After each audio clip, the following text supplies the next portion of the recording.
So I'm Andrew from Stone Glacier. I'm the outside sales manager. I came down to GOHUNT today to talk to Bryan and Trail about the new products we have for 2022, which includes some new apparel stuff. But one really exciting piece for us is the new Terminus pack, which is a 7,000 cubic inch pack that comes in under 4 pounds. So we're gonna walk through the pack with these guys today, and then we'll jump into some of the new apparel pieces. I've never seen anything like it.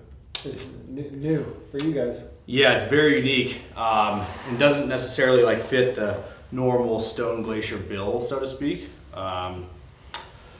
So this is an internal frame pack, right? All of the other packs that we make are external frames, so bag and frame separate, and you get access to the load shelf.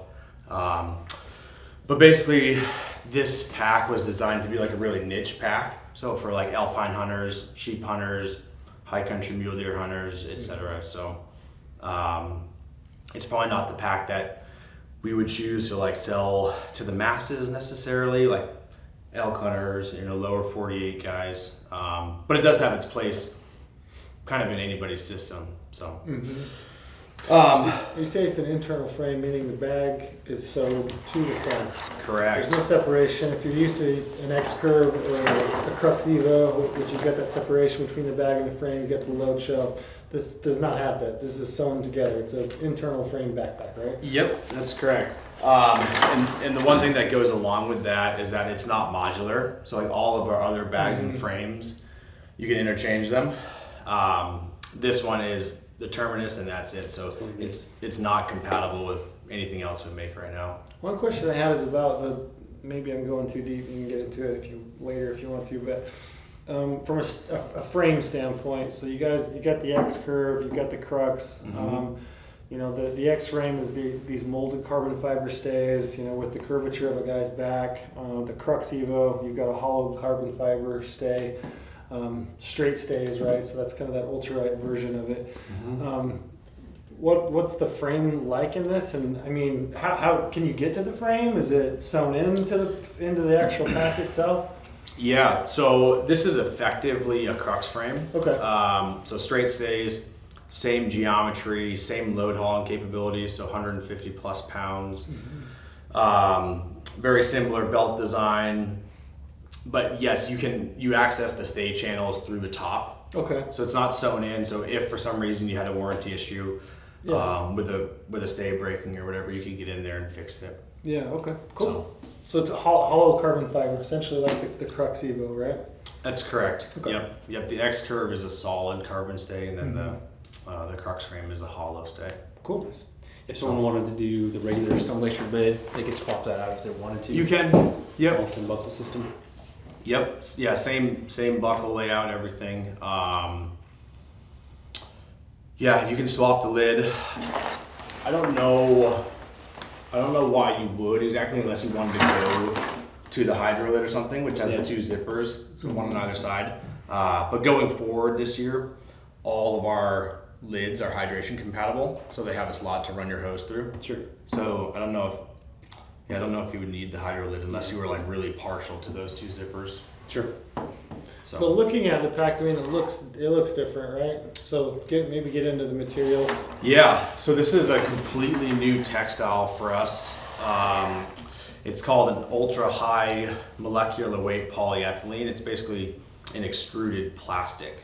So what's really unique about this textile is that it's more durable, it's lighter, and it's waterproof.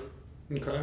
So it is a little bit louder than Cordura, especially when it's cold. But for all intensive purposes, it's going to function whether it's a little louder or not.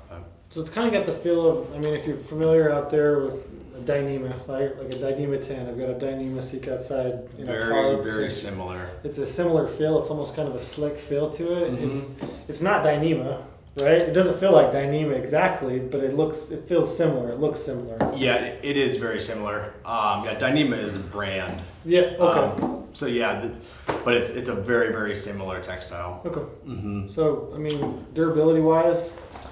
Yeah, it's like 2 or 3 times more durable than a 500D Cordura. Okay. So pretty interesting. What I'm really excited about is that it's waterproof. Mm-hmm. Not to be mistaken with a waterproof pack system because the seams aren't taped, but it's obviously going to block, Most of the moisture. most of the moisture. I really can't see an instance where I would put a rain cover on this pack. Really? Even like if you're going to Alaska on a dull sheet hunt. Yeah, I don't worry too much about rain. Maybe if you were getting like absolutely Just drilled by torrential rain. downpour. Yeah. But even our Cordura packs do a really good job. After a few years, that DWR wears off, and it's not quite as effective. But this will be impressive and won't wear off like a DWR. So you say it's not seam taped, but it is. It does have the zipper seals. It's almost that cross-lay plastic zipper. I don't know what you call that, but yeah. So like if you had like a 3-layer rain jacket or something, right? You look inside, there'd be tape all over the seams. Yep. Yeah. So if you look at the backside of this, right, No seam it's tape. not seam taped. Yeah. But I'd be surprised if you took on much of any water. As far as other materials within this pack, you're still using X-Pack. Yep. So it's going to be the new fabric, and then basically everything else on the pack is X-Pack. So X-Pack belt and X-Pack on the frame. So, or what would be the frame. New spacer mesh on it. So this is an updated spacer mesh for this year. So it's a little less grabby. If you set it down in like pine needles or whatever. So you ever typically after you wear a pack for a little while, you get like that little bit of fray on it. And if you set it down in leaves or pine needles, they collect pretty well. So this does a much better job of mitigating that. It's kind of like zipper configuration similar to 6400. Yeah, basically identical to the Archer. It's just a little bit bigger bag overall. So this will be 7,000 cubic inches. The Archer is 64. Yeah. But yeah, basically same layout. Does have a designated spotting scope pocket, so it should be a very familiar design. Yeah. Can you run this in bivy mode? Does it have the same seams kind of sewed in where you can fold that in, compress it at the top, and run it essentially in a smaller version of that pack? It does. Yep. Okay. Yep. So yeah, if you're familiar with our packs, with our design, from like a user standpoint, you should be very comfortable with this pack. That's one of my favorite features of your guys' packs is that I don't often use a top lid. I don't like a top lid. It's just like an added piece that I never fill it completely up. It's just like got loose junk in it. Yep. I would just assume, take like a stuff sack, a storage piece, and put it internally. So I often ditch, my top lid, and I love the way that those seams fold in, and you can run that in bivy mode. It's one of my very favorite things about this, your packs, to be honest. Yeah. Kurt had a lot of foresight when he built those articulated seams in there, so it does close up really nicely. But yeah, you can run it in bivy mode, which is really nice. I'm not a huge fan of the lid. Sometimes it seems like it's necessary if you're trying to like really stretch the capacity of your bag, but so often you see them. If you don't manage your lid nicely, they slough off to the front or the side, and then they slop around. And it's just stuff hanging around. Yeah, yeah. Although I will say, late season, I don't mind the lid. Just it's like quick access to like down mittens, your beanie, toilet paper, whatever, snack, all that stuff. Yep. 7,000 cubic inches. 7,000 cubic inches. And how is that configured? Is it top lid, main bag? Yeah, most of that comes in the main bag. The top lid is 500 CI, so it's basically a 6,500 cubic inch bag. So the tricky part, I'll call it, about this bag is that the meat storage or the meat hauling capabilities are built into the bag itself. So when you talk about 7,000 CI, you basically need to account for your meat going in there as well, right? Which is the load cell in there, I'll call it, is 2,200 cubic inches. So it's going to eat up a fair portion of your bag. So you basically have like a 4,800 cubic inch yield for the rest of gear and clothes and tent and all that jazz. So you definitely need to be conscientious of what you're doing with this thing. If you pack 7,000 cubic inches worth of gear in here and you don't use it or you don't eat it, you can run into some issues. You could always throw a tent to the bottom of it. You know, you can strap a sleeping bag to a compression strap on the side. I mean, you've got some options. Absolutely. But you're right. If you got to the be pinch. aware of. Yeah. Yep. Does it come with load cell inside, like capacity there? Yeah, so I'll dive in. Basically what's inside is a waterproof, it's very similar to a load cell, but it's basically a waterproof column. And it's a place to put your meat. And then in the bottom here, there's 2 grommet holes. Oh yeah. So if you have any blood that pools internally, it'll come out. But yeah, it's kind of a unique system. It's really designed, you could fit some deer quarters in there, or maybe antelope quarters, but it's really designed for people who are gonna bone out their meat. Yep. So, and I'll show you how that works. The best way to do it is to carry our load cell, especially if you're going deep and gonna have to spend a night, like hike a full day coming out, spend a night, and then finish your hike the next day. Basically what I'm insinuating is that if you have to take the meat out of your bag at some point to hang it if you're in bear country, it's nice to start with a load cell in there so you can actually remove the meat and don't have to pick each individual muscle group out of there. Right. You might want to eat some though. That's true. You know, pull out a tenderloin, a little snack. That's been my move lately. When you kill something, it seems like right when you kill it, it never tastes as good as a week later when it's had a chance to age a little bit. Yeah. Agreed. But we were on a mule deer hunt this year, and we took the tenderloin from a mule deer and sliced it real thin, and basically just like dipped it and boiled it in our ramen broth. Oh, that's amazing. That's a great move. Unbelievable. Yeah. Cook it in ramen broth. Yeah. Amazing. But just real fast, you know, like almost just like sear it in ramen broth. It was outstanding. Well, when I was in Alaska hunting caribou this year, I ate an entire backstrap because I got stuck in there for 7 days. So Yeah, it you was did like, a long stay in there. Yeah, every night, you know, I was just like cutting hunks off and grilling it up. Mhm. So yeah, and you're right, it was amazing. Yep. It takes a little olive oil, and some seasoning. Mm-hmm. MSR makes this little thing. Yep. It's like a little like capsule for seasoning. Yeah. Yeah. And we carry Alpine Touch, which is a Montana company. Ever heard of it? Oh. Yeah. It's awesome. It's really awesome. It's a seasoning? It's a seasoning, Alpine Touch? Alpine Touch. Sounds good. Mm-hmm. Yep, shameless plug for them. Yeah. I'll have to check it out. So, if you look inside this bag, which is not always the easiest to see, but basically you have this slot here, right? So waterproof textile divides your meat compartment from the rest of your gear. So it's like a sleeve that sits on the inside, huh? Yep. Okay. Yeah, if you can envision like one of our load cell bags sewn into there, that's basically what it is. And it runs all the way to the bottom of the backpack. It does, yep. So in that case, like, how do you keep that load up? Meat.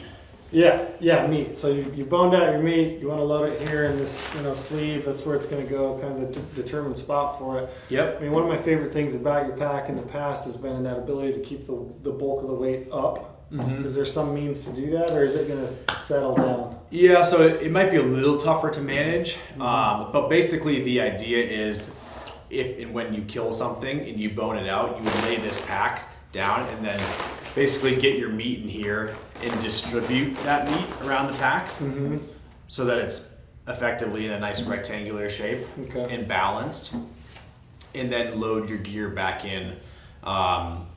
So yeah, you definitely need to get some compression on this pack to keep that load situated. Okay. I could see an instance where some boned out meat might try to slough to the bottom, but you could also pack gear Around in the bottom. That's what I was kind of thinking. Almost like establish a load shelf. Yeah, I mean, if you got a stove, any kind of loose gear that's lightweight that takes up space, maybe sit that in the bottom to occupy that and load that meat higher to just kind of secure and keep it higher up your bag.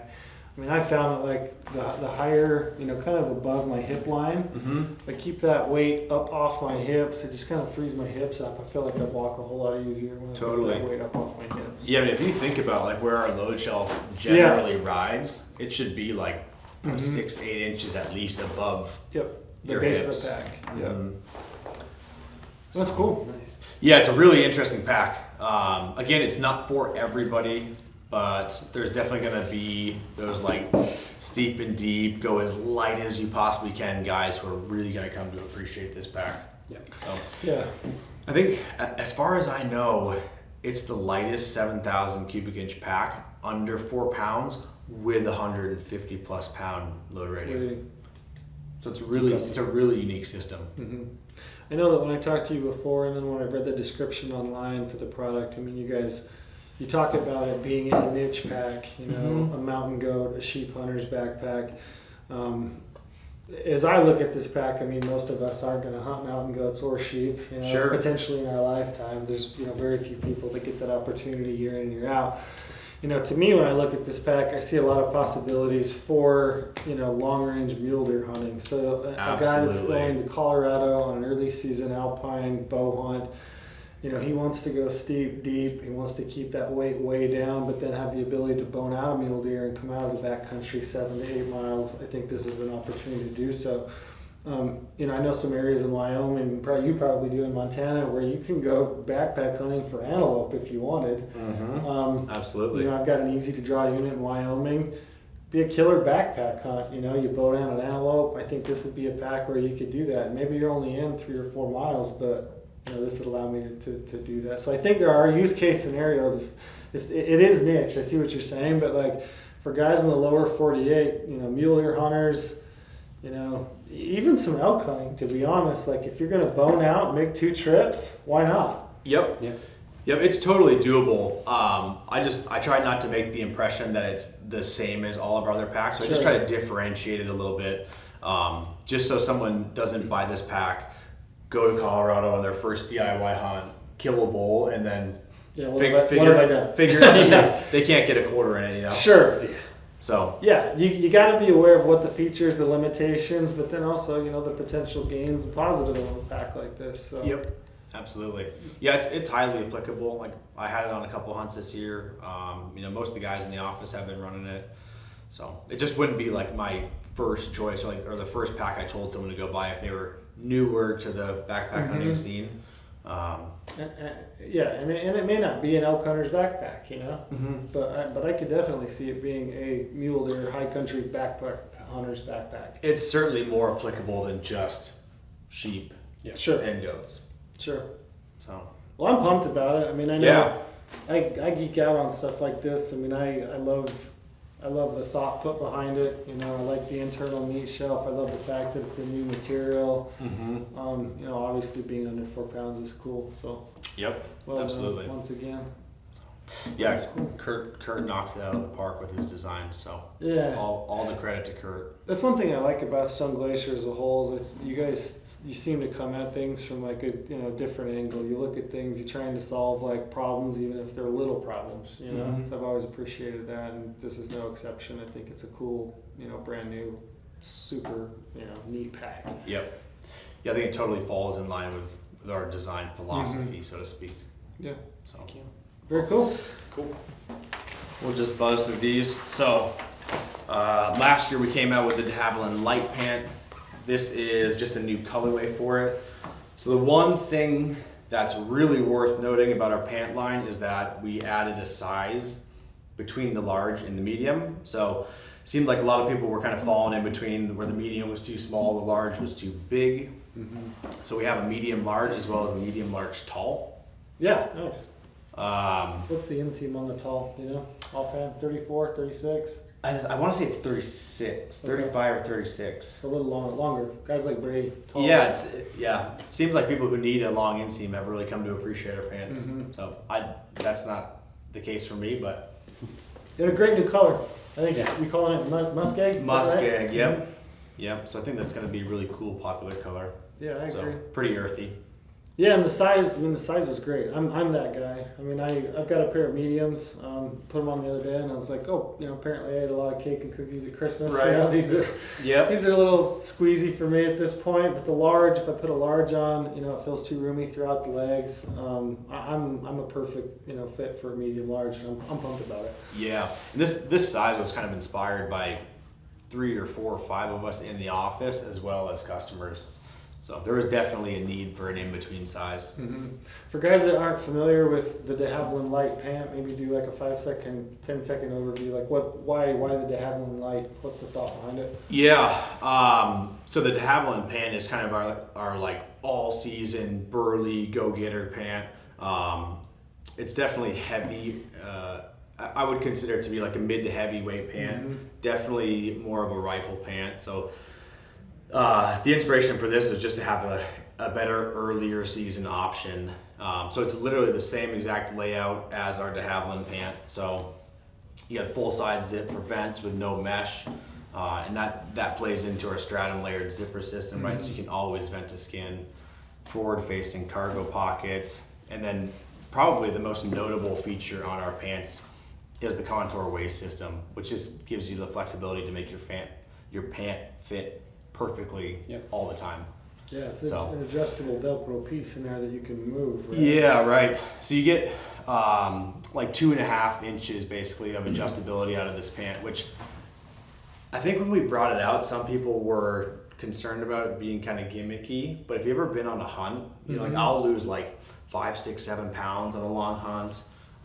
You add a heavy pack to that and pretty quickly your pants are falling off. So on the contrary, if you put some winter weight on, you can still make the pant work for you. So that's what I'm working on. Yeah. Now I'm getting it off. You and me both. So lightweight early season pant. Lightweight. Early archery hunts, maybe into some September elk hunting, early October maybe. Yeah, absolutely. My coworker Colby took this pant on, it was a late October elk hunt in Idaho, and it was winter basically. Yeah. And he just wore a pair of our Merino pants underneath and was just fine. Yep. Nice. That was a base layer. So. Yeah. I liked it. I mean, I like the articulated knees. Fits good. Love the pocket configuration, kind of those forward-facing pockets. Yeah, I really like that. And it ultimately it's a necessity if you want to have the zips. But I do really like it facing forward as opposed to being Me too. on It's the not side. banging it off your knee or moving around if you got something in it. Kind of holds it snug to the front of your legs as you're climbing. So I do like that.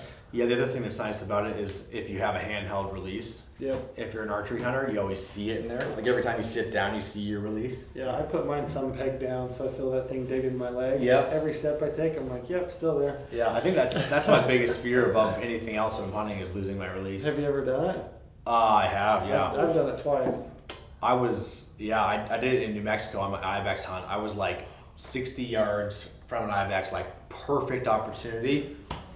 Went for my release, gone. It's the only time in my life I've ever had it disappear. Under any Did you find circumstances. it? Nope. You guys ever carry a backup? In my pack that was like 600 yards up the hill. Yeah, I was on Kodiak Island. I'm hunting blacktail.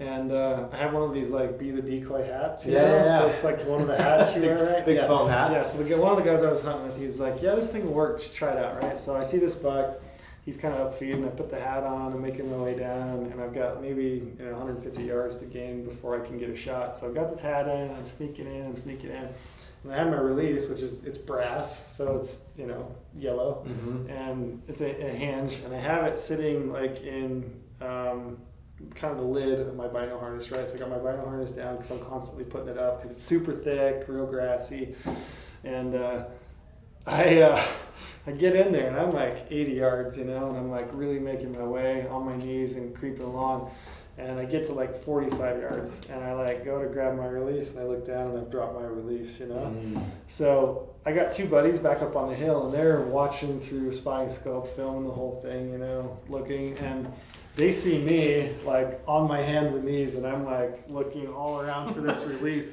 which is yellow. And What are you doing? Long story short, like I don't kill the buck. I do finally find my release. Oh, that's a win. But the buck runs off. But when I talk to those guys, they're like, "We thought you were trying to like bring that deer closer by acting like a deer." They thought I was on the ground. Those guys are like, this dude is selling it. Like he's on the ground, he's got his head moving around, like he is trying to fight this other buck. Because they run in November, we're up there late October. But yeah, I was laughing so hard. I'm like, no, I lost my release. But Gosh, I love the disconnect between the guy and the spotter and the hunter. Oh, yeah. They're like, what's he doing? Why is he doing that? yeah, Oh, and they know I'm classic. close. They're like, why isn't he shooting it? They're like, man, he is really selling it. Like Yeah. he is acting like a buck. He's gonna challenge this thing. Oh man. Yeah, That's definitely classic. a nice feature to be able to just tuck it in your front pocket. Yeah. Yeah. I've been wearing mine on a piece of shock cord Yeah. on my arm, which is, I don't lose it, but it's a pain in the butt. It's always bouncing around, so you definitely like that. So this is the Enduro hoodie. It's actually the shirt I've got on right now. So last year we came out with our Merino line. We have further expanded our base layer offerings for this year. So this is a 100% polyester garment. It is polygene treated, so it should mitigate odor fairly well. If you look at this and you're at all familiar with our line, you'll notice that it's the same fit block and cut as a Helio hoodie. So it should be really easy for guys to figure out what size they need to be in. And we did this in a hoodie as well as a short sleeve shirt. Okay. So a couple of, I like how the zipper goes all the way down. 'Cause Yep. so many times, like your quarter zip stops right there where your bino harness is, and just, or your chest strap for your pack. yep. It feels a little heavier than like your typical, synthetic base layer. Yeah, Why? it is not the lightest of the lightest, but it's currently our lightest offering. So. And I don't mean to say that it's heavy by any means. It's definitely not heavy. It feels lightweight, but if you're familiar with like a quick dry, Nike T-shirt or like a Cirque core lightweight hoodie, it Yep. feels a little bit more substantial. Just the weight of the fabric. Yeah, it is. Unfortunately there's an inverse relationship between weight and durability. I like it. I think it's a good thing. I mean, I think it's. I think there are times when the lightweight stuff it's too lightweight. Like this is a nice piece. I feel like you can wear it as a base layer, but you can also it's heavy enough it'll provide a little bit more insulation. Like I like the look of it. Yeah, I do too. I really like having a synthetic option in our line. The Merino is great. I'm a huge fan of our Merino, but having this synthetic, just like the ultra quick dry feature, is really nice.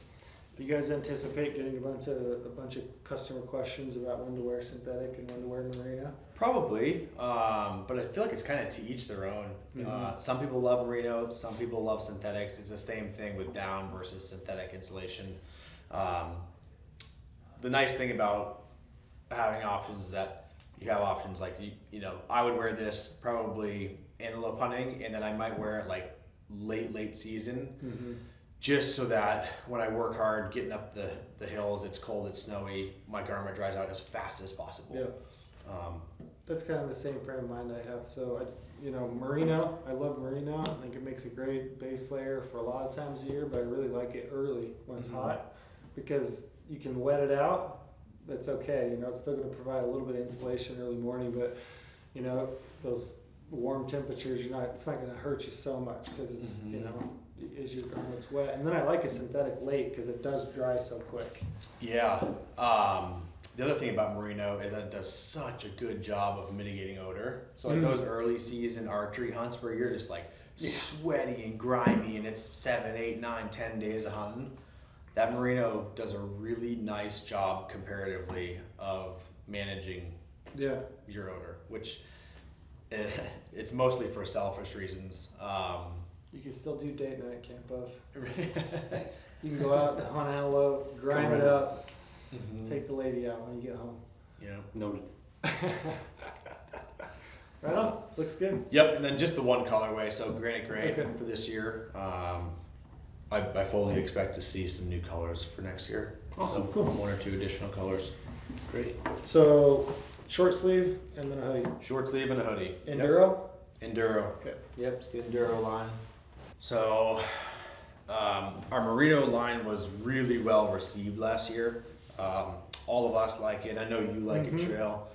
So it's a really nice blend of merino and nylon. I think it checks a lot of boxes as a base layer. But basically, last year we came out with the Chinook bottom and the long sleeve crew, which is a great start. But this year we've expanded our merino offering quite a bit. So now we offer a boxer, a short sleeve, a long sleeve, the Chinook bottom, and the hoodie. Mm-hmm. So, and these will be in 2 colorways. So there's tarmac, and then there's a granite gray. Okay. Same pocket configuration. You got an extra pocket. What's the chest pocket? Yep. Again, it's the same fit block as a Helio, same fit block as the Enduro series, but this does have a chest pocket with it.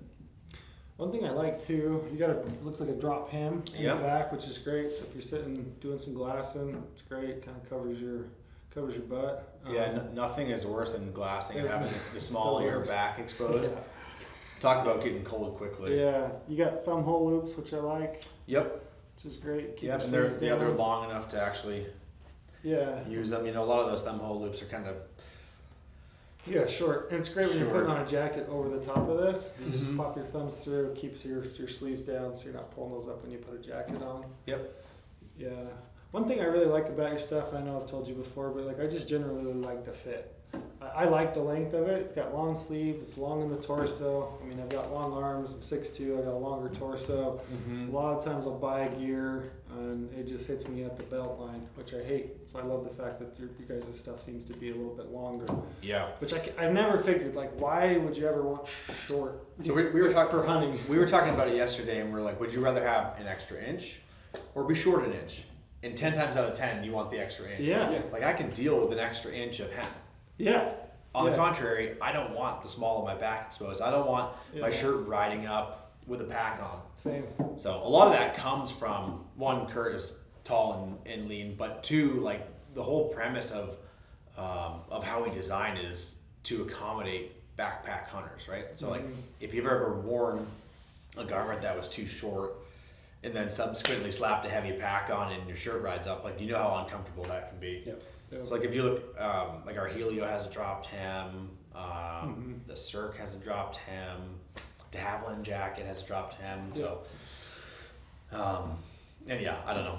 They're just, Nice. I love to hunt the crew. I have a crew, Mhm. long sleeve crew that you guys came out with last year. I loved it.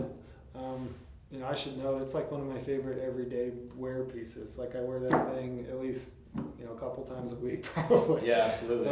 I just like the way it fits and feels. I wear that thing all the time. This would be a great addition too. And it's cool. It's in multiple colors. So you've got it in the tarmac and Yeah, well, it'll be granite gray. So granite gray. yeah, Right. similar to this. Yep, couple of different colors. So it's cool. So Well, yeah, great expansion to our Merino line, or our Merino offering. Taking more money from me. What's that? Said y'all are gonna take more money from me. what else you got to spend it on, Cody? I mean, I just bought a brand new pair of boots that I didn't need, so. Yeah. Oh, you guys went the same direction with the boots. Yeah, we're He's an influencer in my life. We're a bad influence. You're a great company, so.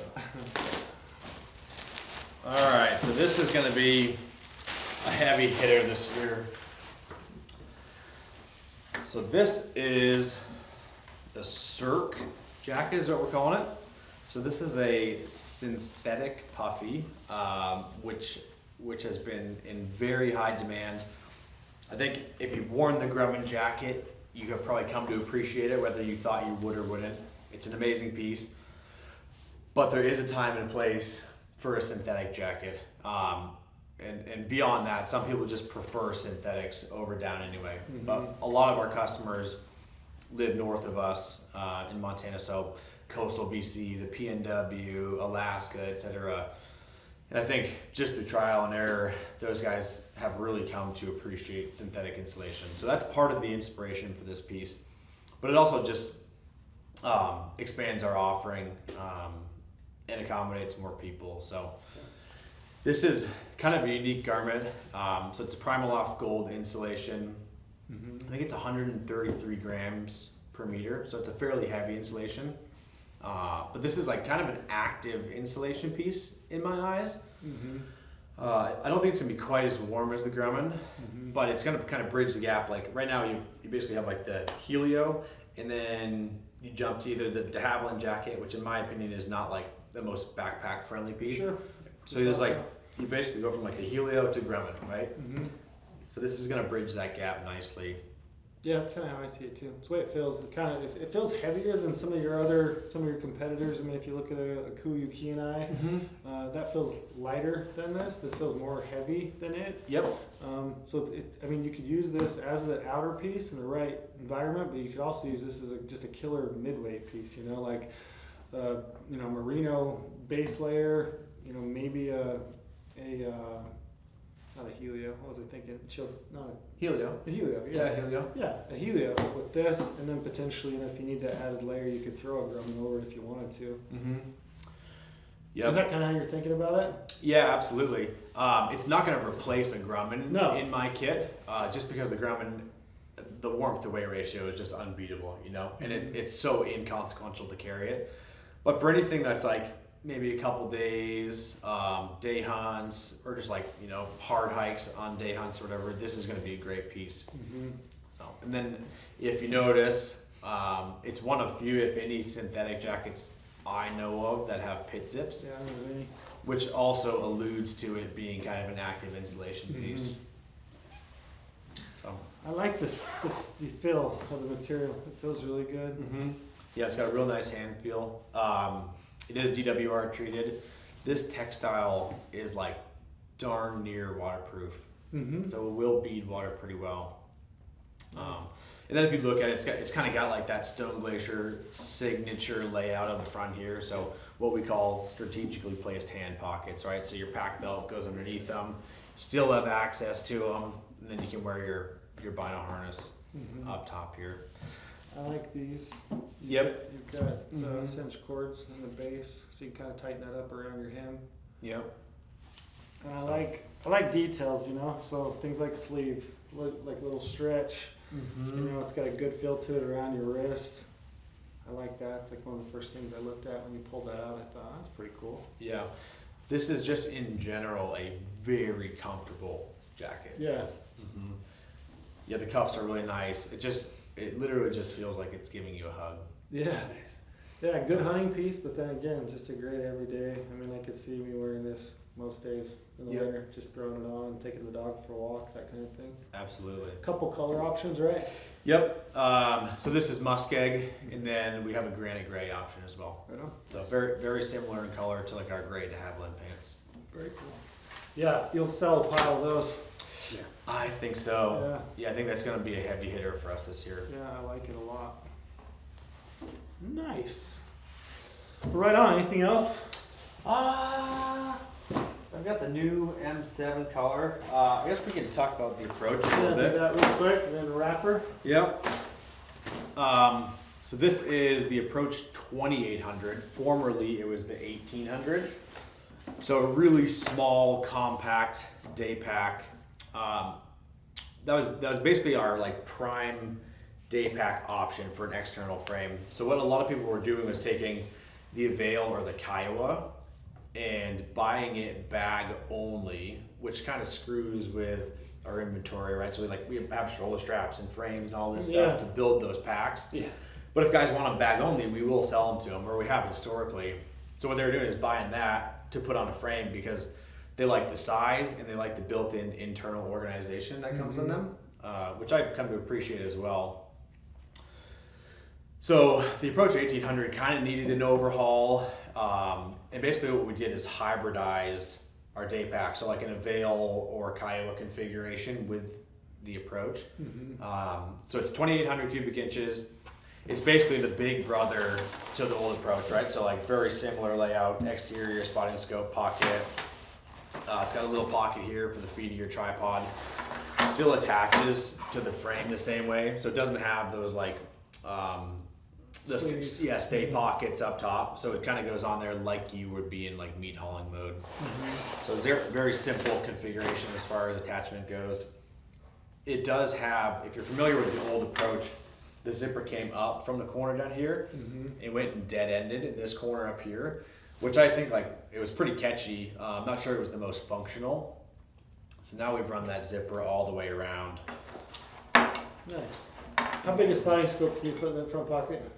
It should take fit at 85. easy. It should take a 115. Oh wow. Yeah, it's a pretty sizable I'll have to pocket. tell Brady that. He likes to carry around that 115. I know, he's crazy. Yeah. if I can't see it with a 65, I don't want it. Me neither. It's too far. So very. Oh, cool. You got some internal pockets. Yeah. So this is why I would say we like kind of hybridize it too, is because we have the internal pockets here. Yeah, So- those are great. Which a lot of people like. I've always been kind of like a camp pocket swing out guy, like modularity. I'll, if I needed it, I'll have it. If I don't, I'll remove it. But this is pretty nice, just to have some built-in organization. But it is still accessory compatible, so camp pockets or swing outs up top. Cool. So good option for day hunting, cross country, Yeah, shed hunting. I mean, I was great shed hunting Yeah, pack. I was talking yesterday about some gear that we carry in the shop. One of the items that I highlighted was just the X-Curve frame. You can buy that as a frame only option. Mm-hmm. With a dry bag and the load shelf, you can throw your lunch in there and some gear, and with some compression straps, you could essentially strap every shed to that pack frame. I think this would be an awesome addition to it. Throw that bag on. You've got enough room for some equipment, spotting scope. Yep. Go out and do some shed hunting, pick some horns up. Absolutely. Yeah. You do some shed hunting? I do. Yeah, I just kind of poke You around. dabble. Yeah. Yeah. It's mostly like looking around while I'm turkey hunting or bear hunting. Right. So, but the other thing you can do with this, if you're an ultra minimalist guy, is run it on your frame and then also run like a load cell dry bag in there and Do the weekend? haul camp internally, yeah, and then kind of operate out of this pack. Bag only or bag and frame?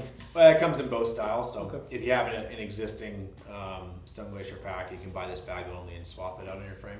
Cool. But you can also buy it as a package as well. Right on. So Well, cool. We appreciate it. yeah, You bet, guys anytime. have done well. I mean, when we talked earlier, I'm continually impressed by the stuff you guys kick out, and 2022, you just keep going. So. Yep, and good things to come for 2023 as well. Oh, nice. So Yeah, so we appreciate you coming by, Andrew, showing us all the new stuff. We got to get orders in, right, Campos? yes, it's coming. All this is going to be available coming soon, right? Yeah, most of it is available. Available. It's just a matter of like inventory trickling in, but Right. most of it is available right now. Right, and available soon to the GOHUNT Gear Shop. We're going to sit down the rest of the day, make sure that we get all of our orders put together, taken care of, and we'll have it in the GOHUNT Gear Shop, so you guys can get that on our shop or Stone Glacier. If you have any questions, reach out to me. Probably reach out to customer service at Stone Glacier. You guys have always been awesome to answer customers' questions. We get good feedback. So yeah, check out the new gear for Stone Glacier for 2022.